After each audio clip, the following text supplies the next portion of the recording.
আসসালামু আলাইকুম। কেমন আছেন সবাই? আজকে আপনাদেরকে আমার বাজরিগা পাখিগুলা দেখাবো। চলেন দেখি। এই যে প্রথম জোড়াটা এখানে আছে, এরা ডিম দিয়েছে এবং বাচ্চাও দিয়েছে।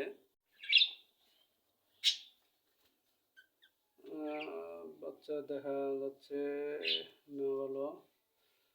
আচ্ছা, তারপরে এই জোড়াটা এও বাচ্চা দিয়েছিল, 6টা না 7টা ডিম পেড়েছিল, 3টি বাচ্চা দিয়েছে। 3টার মধ্যে এখানে একটা আছে এখানে, আর 2টা এই ফ্লাইং কেজে দিয়ে দিয়েছি।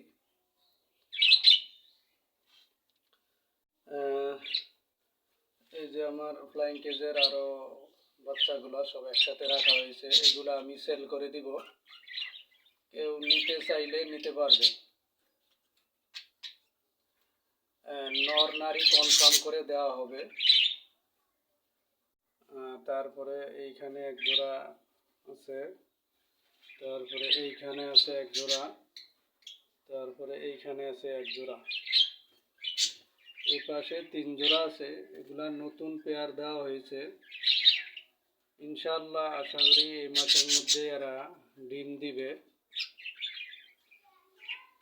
এই 3 জোড়া হলো এই এই লুটিনো এই কালারের এদেরই বাচ্চা। এই 3 জোড়া একসাথে 6 পিস বাচ্চা দিয়েছিল, তো এগুলো আমি রেখে দিয়ে পেয়ার দিয়েছি। এই হলো আমার বাজরিয়া পাখিগুলো, মোট 5 জোড়া পেয়ার আছে, নতুন 3 জোড়া সহ। প্রথমে মাত্র 1 জোড়া বাজরিগার ছিল আমার, 1 জোড়া বলতে 3 পিস ছিল, এই 1 জোড়া আর এই একটা, এই মোট 3 পিস বাচ্চা বাজরিগার নিয়েছিলাম আমি।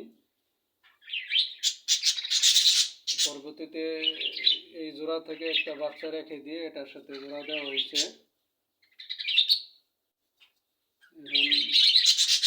এইগুলা থেকে আমি আরো 3 জোড়া দিয়েছি, মোট 5 জোড়া করেছি আর কি, এর বেশি হয়তো বাড়াবো না, আর 5 জোড়াই রাখবো। এই হলো অবস্থা। এই এই 2 জোড়া থেকে আমার এখানে মোট 4 জোড়া 8 পিস বাজরিগার আছে ফ্লাইং কেজে। এখানে আমি ওই বাচ্চাগুলো বড় হইলে এখানে রেখে দিই, পরবর্তীতে সেল করে দিই অথবা পেয়ার দিই। তো এখন এইগুলা আমি সেল করে দিব, কেউ নিতে চাইলে আমার মোবাইল নাম্বারে যোগাযোগ করে নিতে পারবেন, খুব অল্প দামে দিয়ে দেব। তো আজকে এই পর্যন্তই, ভালো থাকবেন সবাই।